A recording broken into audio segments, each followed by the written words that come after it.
हमने अब तक कॉन्स्टिट्यूशन का पार्ट 1 और पार्ट 2 कवर कर लिया है और आज हम स्टार्ट करेंगे कॉन्स्टिट्यूशन का पार्ट 3 जो कि है फंडामेंटल राइट्स। अब सबसे पहला क्वेश्चन ये होता है कि फंडामेंटल राइट्स क्या होता है। देखो, फंडामेंटल राइट्स ऐसे अधिकार होते हैं, ऐसे राइट्स हैं हमारे जो बहुत ही बेसिक राइट्स और बहुत ज़रूरी है हमारे जीवन के लिए। मतलब कुछ ऐसे अधिकार, कुछ ऐसे राइट्स जो हमारे जीवन के लिए मोस्ट इम्पॉर्टेंट है और तुम इंसान हो, तुम्हें इसलिए ये अधिकार मिलना ही चाहिए, है ना। बहुत ही बेसिक राइट्स हैं जो हर किसी के पास होना चाहिए, उसे हम कहते हैं फंडामेंटल राइट्स। ये मैं एकदम बेसिक टर्म में बता रहा हूँ ताकि समझ में आए जिसने कभी भी नहीं पढ़ा ये टॉपिक्स, ठीक है। और ये किस पार्ट में आता है कॉन्स्टिट्यूशन के? ये कॉन्स्टिट्यूशन के पार्ट 3 में आता है। Part 1 union and it's territory, part 2 citizenship और पार्ट 3 है फंडामेंटल राइट्स। अगर हम पार्ट 1 की बात करें तो वो है आर्टिकल 1 से आर्टिकल 4, पार्ट 2 सिटीजनशिप जो कि आर्टिकल 5 से लेकर आर्टिकल 11 और फंडामेंटल राइट्स पार्ट 3 जो कि है आर्टिकल 12 से लेकर आर्टिकल 35। तो आर्टिकल 12 से 35 हमें देखने को मिलेगा फंडामेंटल राइट्स। अब आज हम शुरू करेंगे आर्टिकल 12 से। ये मैंने कॉन्स्टिट्यूशन का ये एक स्क्रीनशॉट रखा है। अगर आर्टिकल 12 में देखोगे ना तो लिखा हुआ है डेफिनेशन। तो आर्टिकल 12 में दिया हुआ है डेफिनेशन, और किसका डेफिनेशन है वो डेफिनेशन है एक वर्ड स्टेट का। एक टर्म जो है, वर्ड बोल रहा हूँ मैं, एक टर्म है। कौन सा टर्म है वो? स्टेट। तो स्टेट का डेफिनेशन दिया हुआ है आर्टिकल नंबर 12 में। अगर देखो तो ये देखो, definition of state under article 12। अब क्वेश्चन आता है कि स्टेट क्या है, और उसके पहले भी एक क्वेश्चन है कि इसका डेफिनेशन क्यों दिया गया है। तो इसके पहले कि हम ये समझे स्टेट क्या होता है, हम देखते हैं कि इसका डेफिनेशन क्यों दिया गया है, और उसके लिए हमें कुछ अलग आर्टिकल्स देखने होंगे। देखो, अगर आप आर्टिकल नंबर 13 देखो तो यहाँ पे आपको कुछ वर्ड्स देखने को मिलेंगे जो स्टेट से रिलेटेड है। आर्टिकल 13 यहाँ पे देखो लिखा है the state shall not make any law. तो ये किसको बोल रहा है? आर्टिकल 13 स्टेट को बोल रहा है। चलो ठीक है, नेक्स्ट आर्टिकल में देखते हैं। आर्टिकल 14 में देखो, the state shall not deny to any person. तो आर्टिकल 14 भी किसको बोल रहा है? स्टेट को। आर्टिकल 15 को देख लेते हैं। आर्टिकल 15 में भी लिखा है the state shall not discriminate against. इसका मतलब जो हम पार्ट 3 में फंडामेंटल राइट्स पढ़ रहे हैं वो किसके लिए लिखा गया है? बार बार मोस्टली वो लिखा गया है स्टेट के लिए। तो हमें ये तो पता होना चाहिए ना स्टेट है कौन। इसीलिए पहले ही आर्टिकल नंबर 12 में स्टेट का डेफिनेशन दे रखा है। और इसके पहले कि हम आर्टिकल नंबर 12 में स्टेट के डेफिनेशन को पढ़ें, एक पॉइंट जो बहुत ध्यान से हमें देख लेना है, यहाँ पे लिखा हुआ है in this part unless the context otherwise requires the state include. मतलब ये जो स्टेट की डेफिनेशन यहाँ पे दी गई है वो सिर्फ इस पार्ट के लिए है कि इस पार्ट में स्टेट का डेफिनेशन क्या है। और ये पार्ट कौन सा है? पार्ट 3। मतलब फंडामेंटल राइट्स के लिए स्टेट का डेफिनेशन आर्टिकल नंबर 12 में दिया गया है। अगर नॉर्मल टर्म में बात करोगे ना तो आज तक हमें पता है कि स्टेट मतलब महाराष्ट्र स्टेट, गुजरात स्टेट।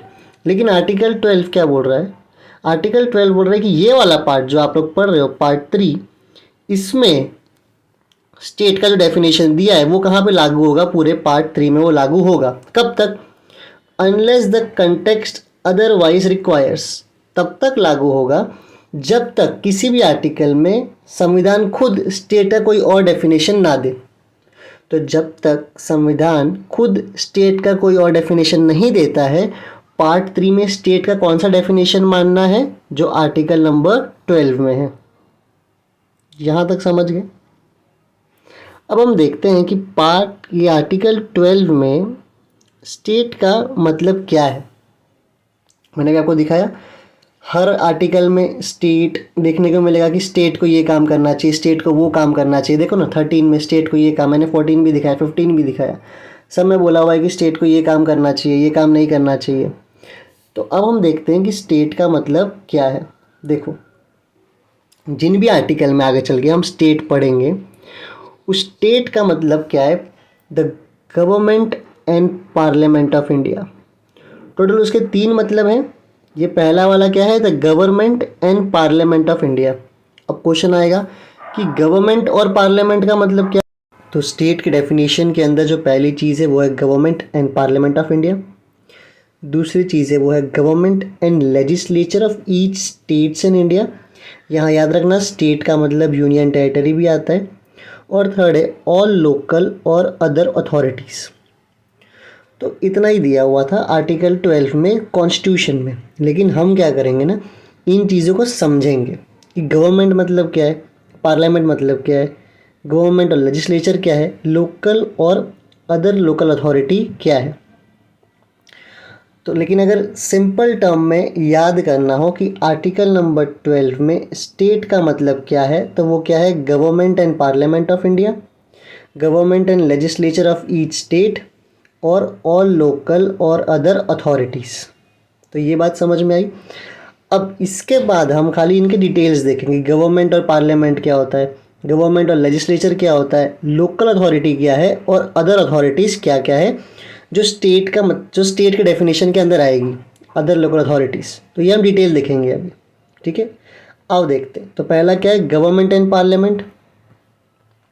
ये कुछ केसेस है जो बाद में पढ़ेंगे, जस्ट मतलब अभी पहले देखो पहला है गवर्नमेंट एंड पार्लियामेंट। तो गवर्नमेंट में आता है एग्जीक्यूटिव और लेजिस्लेटिव। अब क्वेश्चन आएगा कि यार एग्जीक्यूटिव क्या है और लेजिस्लेटिव क्या है। देखो लेजिस्लेटिव पहले समझ लो। लेजिस्लेटिव मतलब वो लोग होते हैं ना जो लॉ को बनाते हैं। तो लेजिस्लेटिव मतलब कौन हो गए, जो लॉ को बनाते हैं, जो लॉ को बनाएंगे वो कौन हो गए, लेजिस्लेटिव। और जो उसे फॉलो करवाएंगे वो लोग कौन हो गए, एग्जीक्यूटिव। तो लॉ को बनाने वाले लेजिस्लेटिव, उसको फॉलो कराने वाले एग्जीक्यूटिव। तो गवर्नमेंट में 2 बात समझ में आई गवर्नमेंट के डेफिनेशन में, एग्जीक्यूटिव और लेजिस्लेटिव। यही लेजिस्लेटिव को हम क्या कहते हैं, पार्लियामेंट। क्या कहते हैं, पार्लियामेंट। क्योंकि लेजिस्लेटिव क्या था, लॉ बनाता था, और लॉ इंडिया में कौन बनाता है, पार्लियामेंट। और पार्लियामेंट में कौन लॉ बनाता है, तो वो है लोकसभा, राज्यसभा और प्रेसिडेंट। अब ये क्वेश्चन होगा कि लोकसभा क्या है, राज्यसभा क्या है, प्रेसिडेंट क्या है। तो इन सब के अपने अपने आर्टिकल्स आएंगे आगे और उसमें हम डिटेल में पढ़ेंगे।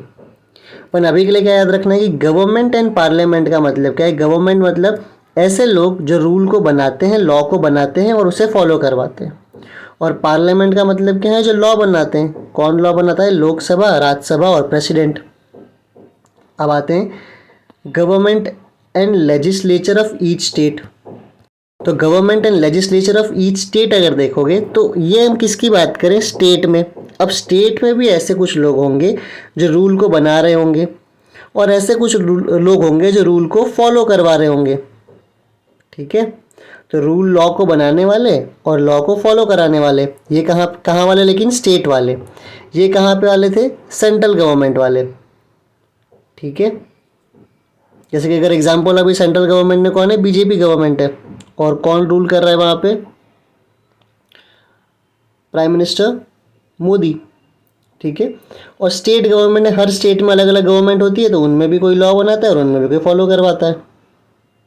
अब देखो, जैसे पार्लियामेंट में लॉ बनाने के लिए लोकसभा, राज्यसभा, प्रेसिडेंट है ना, वैसे ही स्टेट में होती है लेजिस्लेटिव असेंबली और लेजिस्लेटिव काउंसिल। एक बात याद रखना, लेजिस्लेटिव काउंसिल हर स्टेट में नहीं होती है, सिर्फ कुछ कुछ स्टेट में होती है। तो स्टेट में लॉ बनाने के लिए कौन होता है, लेजिस्लेटिव असेंबली और लेजिस्लेटिव काउंसिल। लेकिन काउंसिल हर स्टेट में नहीं होती है, मेजरली क्या होती है, लेजिस्लेटिव असेंबली। पार्लियामेंट में लॉ बनाने के लिए कौन था, लोकसभा, राज्यसभा, प्रेसिडेंट। स्टेट में कौन है, लेजिस्लेटिव असेंबली और लेजिस्लेटिव काउंसिल, ठीक है। ये सिंपल याद रखना, क्योंकि थर्ड में थोड़ा सा ज़्यादा और पढ़ना है। एक बार रिवाइज कर लेते हैं। हम पढ़ रहे हैं पार्ट 3 आर्टिकल 12 से 35 के बीच, और पहला हमने शुरू किया आर्टिकल 12। इसमें हम पढ़ रहे हैं स्टेट का डेफिनेशन। स्टेट के डेफिनेशन में 3 चीज़ आएगी, the government and parliament of India, the government and legislator of each state और द लोकल और अदर अथॉरिटी। मैंने अभी क्या बताया कि गवर्नमेंट का मतलब क्या था। गवर्नमेंट में दो लोग आ रहे थे, एक था लेजिस्लेचर और एक था एग्जीक्यूटिव। लेजिस्लेचर मतलब वो जो लॉ को बनाता है, एग्जीक्यूटिव मतलब वो जो लॉ को फॉलो करवाता है। ये गवर्नमेंट में देखे थे। पार्लियामेंट मतलब जो लॉ बना रहे हैं, कौन कौन था, लोकसभा, राज्यसभा और प्रेसिडेंट। तो जब हम पहले इसे पढ़े थे तो हमें क्लियर नहीं था, लेकिन अब देखो हमें ये पूरा टॉपिक क्या है, क्लियर है। वैसे यहाँ पे देखते हैं, यहाँ पे भी गवर्नमेंट में दो लोग आएंगे, लेजिस्लेचर और एग्जीक्यूटिव। लेजिस्लेचर वो जो लॉ बनाते हैं, एग्जीक्यूटिव वो जो फॉलो करवाते हैं। और स्टेट में कौन बनाता है, लेजिस्लेटिव असेंबली और लेजिस्लेटिव काउंसिल। और मैंने बोला है लेजिस्लेटिव काउंसिल हर स्टेट में नहीं होती है। जिनको और जानना है कि यार लोकसभा क्या है, राज्यसभा क्या है ना, तो थोड़ा सा रुको, अभी इसके सारे आर्टिकल्स आएंगे, हम बहुत डिटेल में पढ़ेंगे। अभी के लिए सिर्फ इतना याद रखो। और तीसरा क्या है, ऑल लोकल और अदर अथॉरिटीज़। देखो लोकल अथॉरिटीज़ तो भी समझ सकते हैं कैसे, म्यूनसिपैलिटी, पंचायत, ये सब किस में आ जाता है, लोकल अथॉरिटी में। ठीक है, तीनों लेवल ऑफ गवर्नमेंट कवर हो गया ना, सेंट्रल गवर्नमेंट, स्टेट गवर्नमेंट और लोकल गवर्नमेंट। हमारे देश में 3 लेवल ऑफ गवर्नमेंट है ना। जैसे अगर तुम गांव में रह रहे होगे तो पंचायत है, थोड़ी सी बड़ी शहरों में जाओगे तो म्यूनसिपैलिटी है, पूरे स्टेट को देखोगे तो स्टेट गवर्नमेंट है, और सेंटर को देखोगे तो सेंट्रल गवर्नमेंट है। तो वो तो सब आ गए स्टेट के डेफिनेशन में, है ना। स्टेट के डेफिनेशन में वो सारे आ गए, लोकल अथॉरिटी से वो सारे आ गए। लेकिन आर्टिकल 12 में लिखा है और अदर अथॉरिटीज़। तो आई होप अभी तक ये पॉइंट और लोकल अथॉरिटी समझ में आ गया। लोकल अथॉरिटी मतलब म्यूनसिपैलिटी, पंचायत। लेकिन एक टर्म जो नहीं समझ में आ रहा है वो है अदर अथॉरिटीज़। ये अदर अथॉरिटीज़ कौन है, जो स्टेट के डेफिनेशन के अंदर आते हैं। और याद रखना पूरा आर्टिकल जब हम पढ़ेंगे, हर आर्टिकल में हमें the state shall do this, the state shall do that, the state shell give, ये स्टेट पे ही आएगा। तो हमें ये पता होना चाहिए कि यार ये अदर अथॉरिटीज़ कौन है। अब इन अदर अथॉरिटीज़ के लिए ना काफ़ी सारे केस हुए, और उन केस से हम समझ सकते हैं कि ठीक है अदर अथॉरिटी कौन हो सकता है। तो अगर हम ये देखें, सुखदेव सिंह वर्सेस भगत राम सरदार सिंह रघुवंशी 1975 का ये केस है। इसमें सुप्रीम कोर्ट ने कहा था कि oil and natural gas commission जो एक गवर्नमेंट ओन कॉरपोरेशन है, इसे हम अदर अथॉरिटी बोलेंगे। मतलब अगर कोई चीज़ सरकार ओन कर रहा है, कोई कंपनी अगर सरकार चला रही है, तो वो अदर अथॉरिटीज़ में आएगा। और अदर अथॉरिटीज़ का मतलब क्या है, वो स्टेट के डेफिनेशन में आएगा। मतलब सरकारी कंपनियां भी स्टेट के डेफिनेशन में आती हैं। क्लियर है। देखो सरकार, कानून बनाने वाले सेंट्रल गवर्नमेंट ने, कानून बनाने वाले और लागू कराने वाले स्टेट लेवल पे, लोकल अथॉरिटी में भी कानून बनाने वाले और लागू करने वाले, ये सब तो स्टेट के डेफिनेशन में आते ही आते हैं। लेकिन इनके साथ साथ जो अदर अथॉरिटीज़ में पहला हम क्या समझे कि कोई भी सरकारी कंपनी भी स्टेट के डेफिनेशन के अंदर आती है। तुम्हें ये केस याद नहीं रखना है, मैंने सिर्फ केस ला के रखा है समझाने के लिए। कुछ केस देख लेते हैं। फिर अगला केस हुआ था Rajasthan electricity board versus Mohanlal, 1967 का ये केस था। इस केस में सुप्रीम कोर्ट ने कहा कि इलेक्ट्रिसिटी बोर्ड भी अदर अथॉरिटीज़ में आती है। मतलब जो बिजली विभाग है, जो इलेक्ट्रिसिटी बोर्ड है ना, वो भी अदर अथॉरिटीज़ में आ जाती है। ठीक है, फिर देखते हैं। फिर 1981 का एक केस है। इसमें सुप्रीम कोर्ट ने बोला कि जो प्राइवेट एजुकेशन इंस्टीट्यूट है, मतलब मान लो जहाँ पे प्राइवेट पढ़ाई करवाई जा रही है, स्कूल कॉलेज हो गए जो प्राइवेट है, क्या वो स्टेट के डेफिनेशन के अंदर आते हैं या नहीं आते। वो तभी स्टेट के डेफिनेशन के अंदर आएंगे जब उनको पैसा, देखो लिखा है फाइनेंशियल एड, सरकार से मिल रहा हो। तो अगर कोई प्राइवेट एजुकेशन इंस्टीट्यूशन है जहाँ पे एजुकेशन दिया जा रहा है, लेकिन उसमें सरकार पैसा दे रही है, तो वो भी स्टेट के डेफिनेशन के अंदर आ जाता है। और देखते हैं, वापस से कंपनी थी भारत पेट्रोलियम कॉर्पोरेशन लिमिटेड, सरकारी कंपनी, क्या है डेफिनेशन के अंदर आएगी कि नहीं, तो बिल्कुल आएगी। सुप्रीम कोर्ट ने बोला था 2004 में कि ये भी स्टेट के डेफिनेशन के अंदर आ जाएगी। ठीक है, तो एक बार रिवाइज करते हैं पहले। गवर्नमेंट एंड पार्लियामेंट स्टेट के डेफिनेशन के अंदर है। गवर्नमेंट मतलब लेजिस्लेटिव और एग्जीक्यूटिव, पार्लियामेंट मतलब लोकसभा, राज्यसभा और प्रेसिडेंट। मैं चाहता हूँ तुम अभी पढ़ते इधर ही सुनते सुनते याद कर लो सब। Government and legislature of each state, government executive और लेजिस्लेचर, और यहाँ पे आएगा लेजिस्लेचर में लेजिस्लेटिव असेंबली और लेजिस्लेटिव काउंसिल। लोकल और अदर अथॉरिटीज़, लोकल मतलब म्यूनसिपल कॉरपोरेशन, पंचायत, जिला परिषद, ये सब तुमने सुना ही होगा। ये किस में आएगा? लोकल में, म्यूनसिपल कॉरपोरेशन, पंचायत, जिला परिषद। और अदर अथॉरिटीज़ में पब्लिक सेक्टर अंडरटेकिंग मतलब सरकारी कंपनी या फिर ऐसी कोई बॉडी जो सरकार ने बनाई है लेकिन वो फ्री है अपने हिसाब से काम करने के लिए। ऑटोनोमस बॉडी मतलब कोई ऐसी बॉडी जो सरकार ने बनाई है, एक ऐसी ऑर्गेनाइजेशन है सरकार ने बनाई है लेकिन वो अपना काम करने के लिए फ्री है, उसे हम कहते हैं ऑटोनोमस बॉडी। तो अदर अथॉरिटीज़ में कौन कौन आएगा? अभी हमने देखा ऑयल एंड नेचुरल गैस मतलब कोई सरकारी कंपनी, इलेक्ट्रिसिटी बोर्ड ये भी सरकारी है। फिर international airport authority of India, तो जो international airport authority of India है ये भी क्या है? स्टेट के डेफिनेशन के अंदर आता है। मतलब ऐसी कोई भी जगह जहाँ पे सरकार ने पैसा वैसा लगाया हुआ है तो वो भी स्टेट के डेफिनेशन के अंदर आ सकता है। ठीक है, तो अगर हम यहाँ पे देख लें वापस से एक बार आर्टिकल 12 को, in this part unless the context otherwise requires, तो मैंने ये वाला पॉइंट तो पहले ही समझा दिया था। The state includes the government and parliament of India, तो स्टेट में क्या आता है? Government and parliament of India. मैं रिपीट नहीं करूँगा, आप गवर्नमेंट क्या है पार्लियामेंट क्या है रोक के याद कर लो। Government and legislator of each state, तो ये भी हमने बात कर ली है।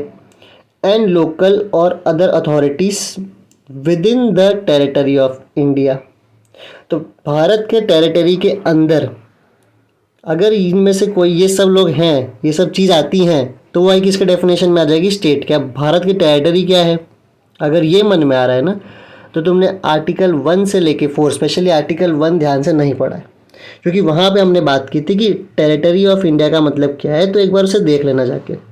और under the control of the government of India, तो या तो कोई जगह सरकार के टेरिटरी में है या सरकार के कंट्रोल में है। कंट्रोल और किसके? गवर्नमेंट ऑफ इंडिया के, मतलब सेंट्रल गवर्नमेंट के अगर वो कंट्रोल में भी है वो एरिया और उसमें वो आ रहा है एरिया, तो किसके डेफिनेशन में आ जाएगा? स्टेट के डेफिनेशन में। ठीक है, मान लो कोई ऐसी अदर अथॉरिटी, कोई ऐसी कंपनी है सरकार की, जो कोई ऐसी ज़मीन है, जो मान लो ये ज़मीन है जिसमें सरकार का कंट्रोल है ना, सरकार इसको पूरा अपना कंट्रोल जमा के रखी है सेंट्रल गवर्नमेंट, और इसमें वो कंपनी है। हमारा देश, मैं एक एग्जांपल दे देता हूँ ताकि तुम ये पॉइंट समझ जाओ ना। हमारा देश है यहाँ पे और एक दूसरी ज़मीन है यहाँ पे, लेकिन सरकार का ना इसके ऊपर कंट्रोल है और यहीं पे वो कंपनी है। हमारा देश तो यहाँ पे, क्या यहाँ पे जो कंपनी है ये स्टेट के डेफिनेशन के अंदर आएगा? तो ये बिल्कुल आएगा, क्योंकि ये ज़मीन सरकार के क्या है? कंट्रोल में है। तो अगर कोई ज़मीन सरकार के कंट्रोल में भी है और वहाँ पे कोई उन्होंने कंपनी खोल रखी है तो वो भी स्टेट के डेफिनेशन के अंदर आ जाता है। तो आई होप आपको समझ में आया होगा आर्टिकल नंबर 12। लेकिन इसके पहले कि जाओ, मेरा एक क्वेश्चन है, गूगल करके आंसर बताना। ठीक है, मेरा क्वेश्चन ये है, क्या जुडिशरी मतलब सुप्रीम कोर्ट, हाई कोर्ट्स, क्या ये सब कोर्ट आर्टिकल 12 के अंदर स्टेट के डेफिनेशन में आते हैं या नहीं? कुछ नहीं करना है तुम्हें, बस गूगल करना है कि क्या जुडिशरी आर्टिकल 12 के अंदर स्टेट के डेफिनेशन के अंदर आता है या नहीं। तो आई होप आपको ये आर्टिकल पूरा समझ में आया होगा। मैंने कोशिश किया थोड़ा सा डिटेल में जाऊँ और इसे समझाऊँ। आगे हम पढ़ेंगे आर्टिकल 13 से लेके आर्टिकल 35, और याद रखना सब में स्टेट आएगा, तो ये डेफिनेशन तुम्हें पता होनी चाहिए।